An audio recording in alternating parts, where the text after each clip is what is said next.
ഈശോയിൽ ഏറെ സ്നേഹമുള്ളവരെ,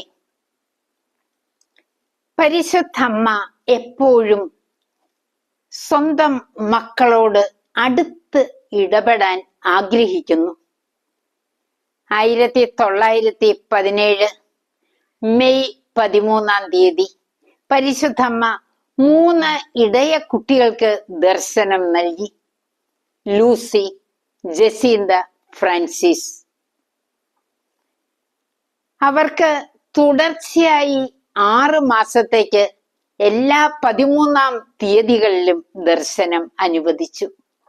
അമ്മ ധാരാളം സന്ദേശങ്ങൾ ലോകത്തിന് കൈമാറി. അതിൽ ചിലതിലേക്ക് നമുക്കൊന്ന് ശ്രദ്ധ തിരിക്കാം. ഒന്നാമത്, അമ്മ പറഞ്ഞു, ഞാൻ ജപമാല റാണിയാകുന്നു. രണ്ടാമത്, അമ്മ പറഞ്ഞു, നിങ്ങൾ ധാരാളം ജപമാല ചൊല്ലി പ്രാർത്ഥിക്കണം.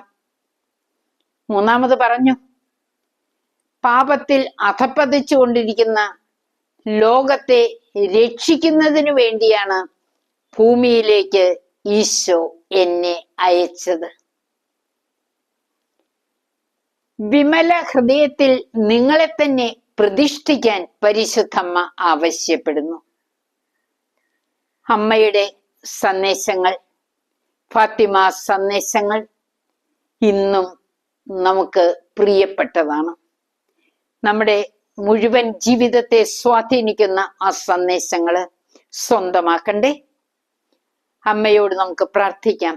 അമ്മ മാതാവേ, ലൂസി, ജസീന്ത, ഫ്രാൻസിസ് ഈ കുഞ്ഞുങ്ങളോട് അടുത്ത് ഇടപഴകിയതുപോലെ അമ്മേ, ഞങ്ങളോടൊത്തായിരിക്കണമേ.